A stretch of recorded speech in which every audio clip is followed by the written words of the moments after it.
교회를 다니던 다니지 않던 한 번쯤은 들어봤을 교회 문구가 하나 있습니다.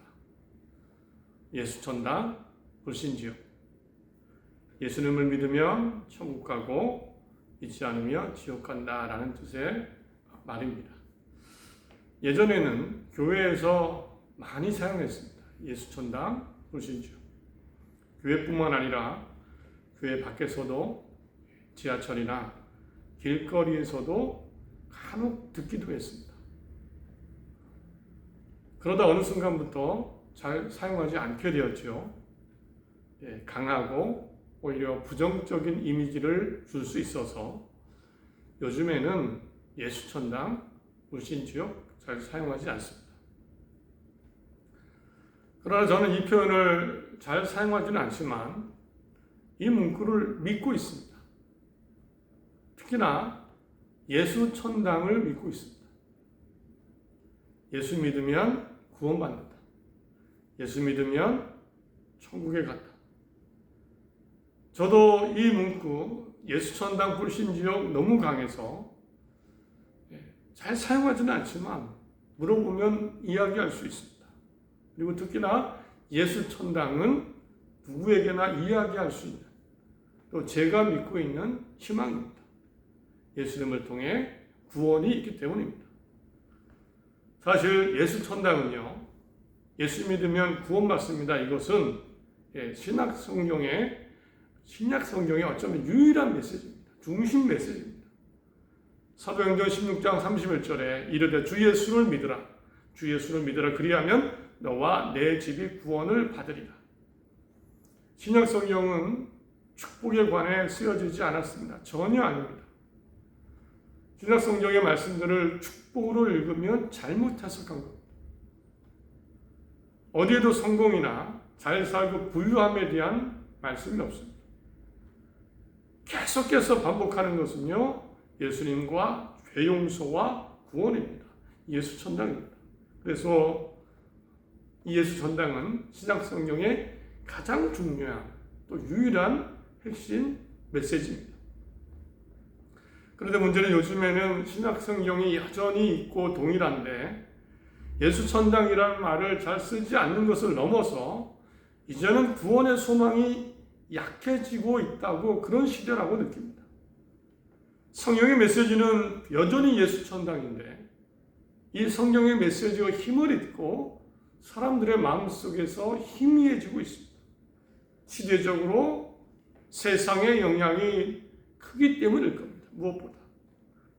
우리가 들리는 이야기들은 성경의 이야기보다 예수천당보다 AI, 인공지능, 반도체 이야기, 전쟁들 이야기, 온 세계 뉴스들, 세상의 변화와 발전과 문화들, 그것을 보고 듣고 느끼며 또 그렇게 살아가면서 예수천당은 먼 이야기, 그냥 옛날 이야기.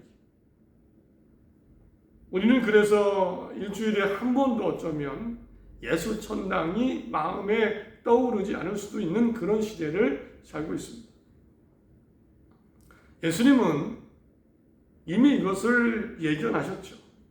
누가복음 18장 8절에 그러나 인자가 올 때에 세상에서 믿음을 보겠느냐.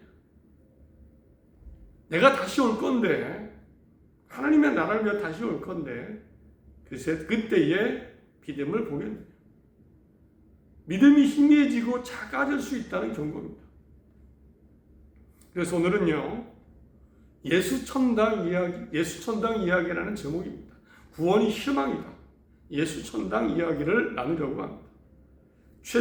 처음에 사람들 어떻게 예수님과 구원, 예수천당을 믿었을까 잠시 나누겠습니다. 심지어 사실은 예수님의 제자들조차 예수천당이 안 됐습니다. 정말 성경을 잘 알고 하나님을 오랫동안 믿었던 사람도 예수천당, 예수 믿고 구원이 안 되었습니다. 전도는커녕 숨었습니다. 입을 닫았고 주저하고 심지어는 극렬히 반대했습니다.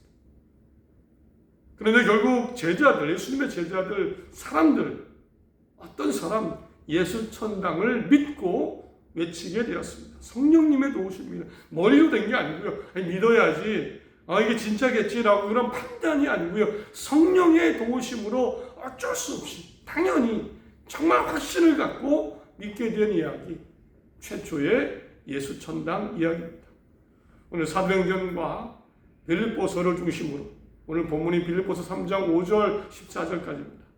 함께 나누겠습니다. 우리의 마음속에 많은 희망과 꿈이 있지요.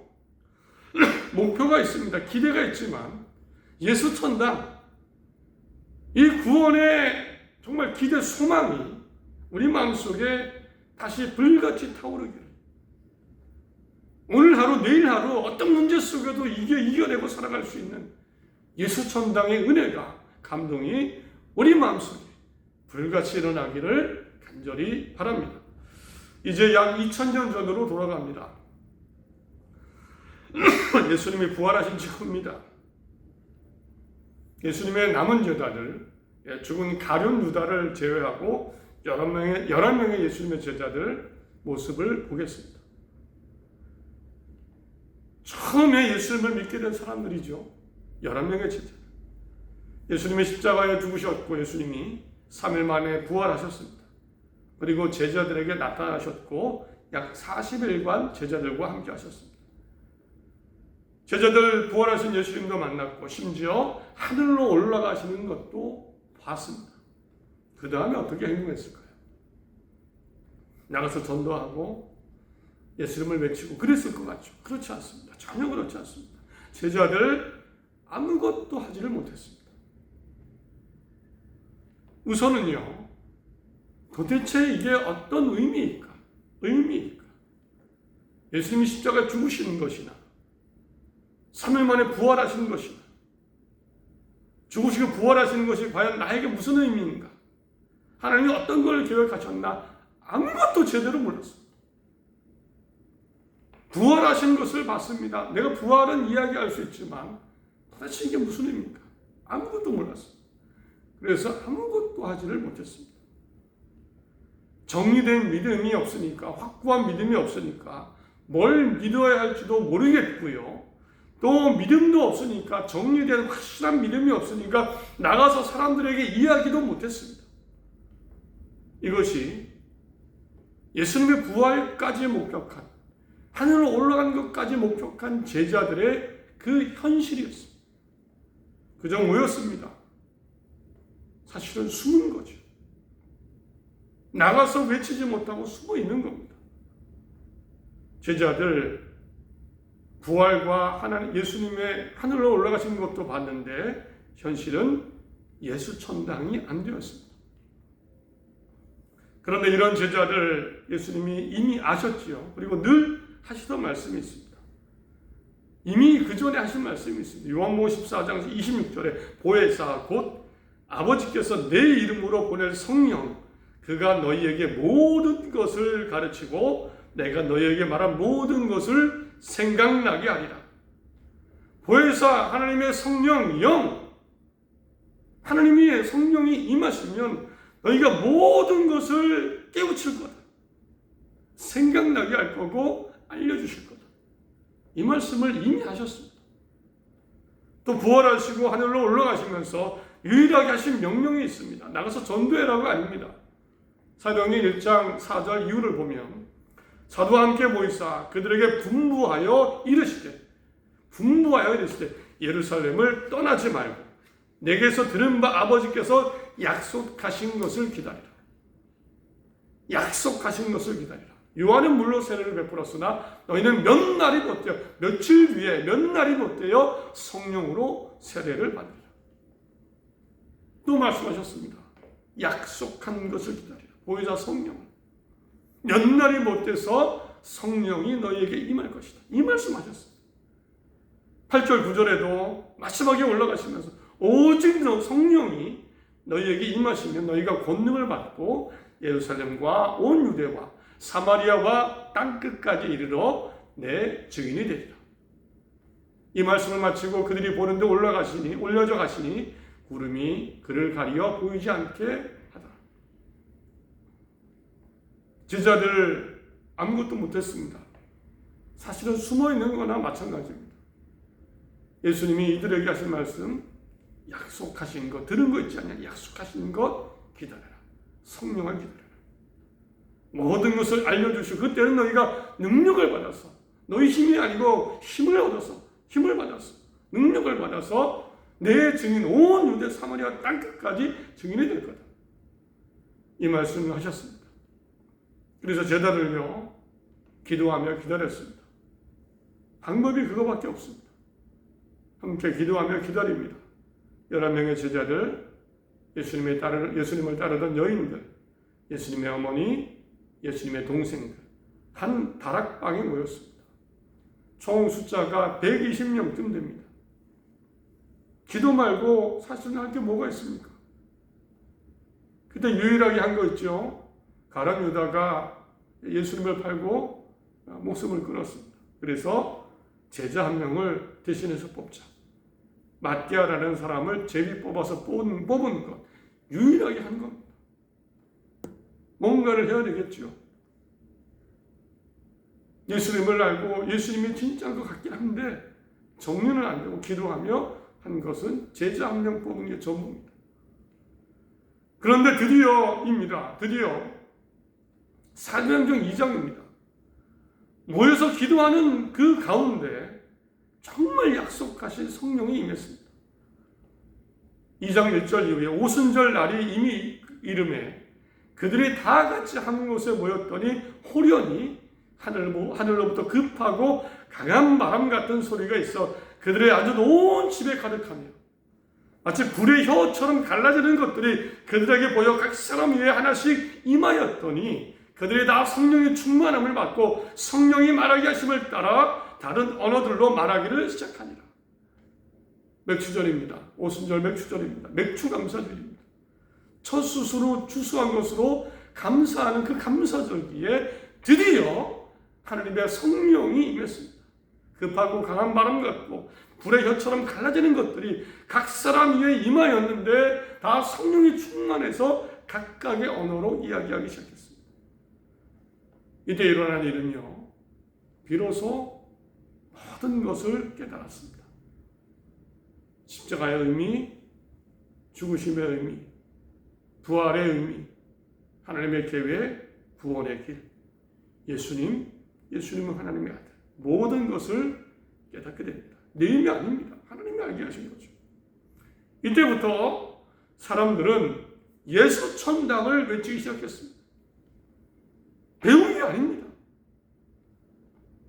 2장 38절에 베드로가 외치죠. 베드로가 이르되 너희가 회개하여 각각 예수 그리스도의 이름으로 세례를 받고 죄사함을 받으라. 이전에 하지 못하던 말입니다. 회개하고 세례를 받고 죄사함을 받으라. 그리하면 성령을 선물로 받으리라.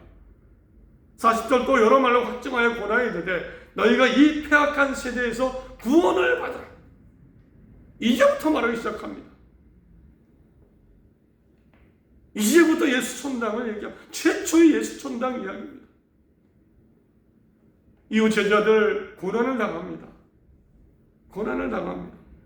예수 천당을 전하라. 마지막에는 순교하죠. 그래도 끝까지 예수 천당을 소망하며 외치며 살았습니다. 최초의 예수 천당, 사람의 힘이 아니고 성령의 도우심으로 우리 인간이 깨닫고 알게 되었습니다. 하나님이 성령을 보내셨고 깨닫게 하셔서 예수 천당 믿음을 알게 하시고 전하게 하셨습니다. 우리는 어떻습니까? 예수 천당 다 믿지요? 다 믿지요. 성령의 은혜가 있을 수도 있고 없을 수도 있지만 성경을 통해서 이제 다 드러냈습니다. 이미 우리는 너무나 쉽게 예수 천당을 알 수 있고 믿을 수 있습니다. 이 믿음 지켜내시기 바랍니다. 내 삶의 힘이 되게 하시기 바랍니다. 예수 천당.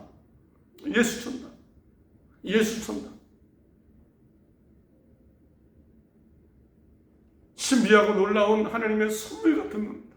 예수 천당을 믿는 것, 이것은 놀라운 기적입니다. 제자들조차 못 믿었던 것, 믿는 것은 정말 하나님의 은혜고 기적입니다. 이 선물, 이 은혜, 예수 천당을 꼭 끝까지 지켜내시고 이루시기를 바랍니다. 또 한 사람이 있습니다. 최초의 예수 천당 이야기. 오늘 성경 본문 빌립보서를 기록한 사람입니다. 바울의 예수 천당입니다. 사실 바울은요, 예수 천당을 누구보다 반대했습니다. 이거 가짜다. 예수는 가짜다. 그래서 제자들을 정말 증오했고 죽이려고 했고 예수 믿는 사람들을 잡아서 가두는 일을 했습니다. 사도행전 9장 1절 2절에는 이 바울이 얼마나 믿음을 거부했는지, 믿음이 가짜라고 얼마나 확실했는지 잘 기록되어 있습니다. 바울의 다른 이름입니다. 사울이 주의 제자들에 대하여 여전히 위협과 살기가 등등하여 주의 제자들, 예수 천당을 외치던 그 제자들을 향해 살기가 등등했습니다. 대제사장에게 가서 다메섹 여러 회당에 가져갈 공문을 청하니 이는 만일 그 도를 따는 사람을 만나면 남루를 막론하고 결박하여 예루살렘으로 잡아오려 합니다. 살기가 등등해서 공문을 받아서 예수님 믿는 사람 보면은 그 도를 따르는 사람, 그 도를 따르는 사람이라는 표현이 있습니다. 사실 그 도를 따르는 사람, 예수 믿는 사람들을 지칭하는 최초의 이름입니다. 그 도를 따르는 사람, 그 길을 따르는 사람. 원어에는 그렇습니다. 그 길을 따르는 사람. 요즘 말로 하면 예수쟁이죠. 최초의 부르는 이름은 그 도를 따르는 사람, 예수의 도를 따르는 사람. 바울은 그 도가 가짜라고 생각했습니다. 그래서 제자들에게 살기가 등등했고 예수 믿는 사람을 잡아 죽이던 하나님을 믿는 유대인이었습니다. 공문을 가지고 다메섹으로 갑니다. 예수쟁이를 잡아 죽이려고. 그런데 바울에게 기적이 일어납니다. 예수님을 만나는 환상을 경험합니다. 그 이야기가 9장 3절에 나오죠. 사울이 길을 가다가 다메섹에 가까이 이르더니 호련히 하늘로부터 빛이 그를 둘러 비춥니다. 하늘에서 빛이 내려서 바울을 둘러쌌습니다. 땅에 엎드러져 들으면 소리가 있어 되시되 사울아 사울아 내가 어찌하여 나를 박해하느냐. 사울아 사울아 내가 어찌하여 나를 박해하느냐. 대답하여 주여 누구시니까. 이르되 나는 내가 박해하는 예수라. 이때입니다. 바울은 깨닫게 됩니다. 예수님은 하나님의 아들이고 예수 천당이다. 예수님은 진짜고 그 이후로 눈이 멀었었는데 눈을 뜨게 되고 회당에 가서 했던 말은 이겁니다. 즉시로 각 회당에서 예수가 하나님의 아들이심을 전파하니. 이후로 바울은요, 이 깨달은 바, 그 예수님을 따르는 믿음을, 예수 천당을 지켜내고 전하기 위해 자신의 생명을 걸었습니다. 죽음을 두려워하지 않고 죽을 각오하고 3번, 4번 예수를 따르는 도를 전했습니다. 그리고 마지막에 순교까지 합니다. 무엇보다 사울은 죽기까지 자기 자신의 예수 천당, 나 자신의 예수 천당을 지켜내기 위해서 정말 최선을 다했습니다. 오늘 빌립보서 본문이 그 이야기입니다. 얼마나 내 스스로의 예수 천당을 위해서 살았는지. 이렇게 나오죠. 어떻게 해서든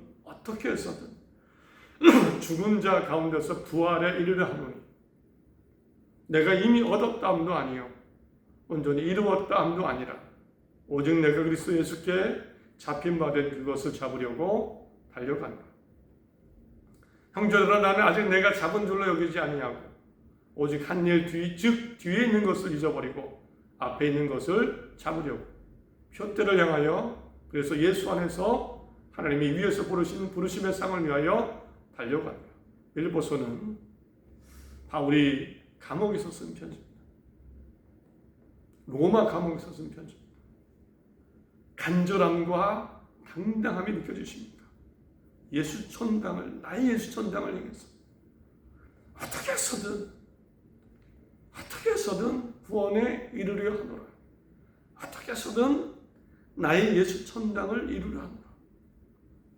그래서 지식과 학벌과 가문과 배경과 심지어 로마 시민권까지도 모든 것을 포기할 수 있었습니다. 구원받기 위해서, 나의 예수 천당을 위해서 최선을 다했고 그것을 이루었습니다. 고린도후서 11장 24절 보면 바울이 얼마나 최선을 다했는지, 예수 천당을 위해 얼마나 최선을 다했는지 이렇게 나옵니다. 내가 수고를 넘치도록 하고 옥에 갇히기도 더 많이 하고 매도 수없이 맞고 여러 번 죽을 뻔하였으니 유대인들에게 40에 하나 감한 매를 5번 맞았으며 3번 태장으로 맞고 1번 돌로 맞고 3번 파선하고 일주일을 깊은 바다에서 지냈으며 여러 번 여행하면서 강의 위험과 강도의 위험과 동족의 위험과 이방인의 위험과 신의 위험과 광야의 위험과 바다의 위험과 거짓 형제 중의 위험을 당하고 예수 천당을 위해서, 예수 천당을 위해서 바울은 살았고 지켜냈습니다. 이렇게 사도행전과 빌립보서 성경 본문으로 최초의 예수 천당 이야기를 나눴습니다. 어떤 마음이 드십니까? 제자들과 그때 그 사람들, 바울 같은 사람들, 예수 천당 지식으로 된 것도 아니고 내 힘으로 된 것도 아니고 정말 하나님의 은혜로 깨달아서 정말 기적같이 예수 천당을 믿었고 그것을 이루어 나갔습니다. 요즘 우리는요, 너무나 쉽게 예수 천당을 알게 되죠. 알게 됩니다. 십자가가 무슨 의미인지, 부활이 어떤 의미가 있는지, 예수님의 죽으심과 부활이 어떤 나와 관계가 있는지 우리는 다 알고 있습니다. 성경에 기록되어 있고 책이 있고 메시지가 있습니다. 이 예수 천당의 믿음, 신앙, 희망 끝까지 지켜내시고 완주하시고 정말 이 믿음이 나의 희망이 되기를 바랍니다. 희망이 되어야 됩니다. 우리는 많은 일을 경험할 겁니다. 많은 세상 속에 많은 것들을 영향을 받고 살아갈 겁니다. 그러나 이 예수 천당을 잃어버리면 안 됩니다. 약해지면 안 됩니다. 예수 천당이 정말 가장 소중한 희망이다. 이 믿음이 우리 마음속에 있어야 됩니다. 이 예수 천당을 지켜내시고 승리하는 삶을 사는 모두가 되시길 바랍니다. 힘을 내십시오. 주저앉지 마시기 바랍니다. 세상에 찌지 마시기 바랍니다. 혹 어려운 가운데 있습니까? 예수 천당이 있습니다. 나의 예수 천당을 기억하시며 힘차게 살아가는 당당한 모두가 되시기를 간절히 바랍니다.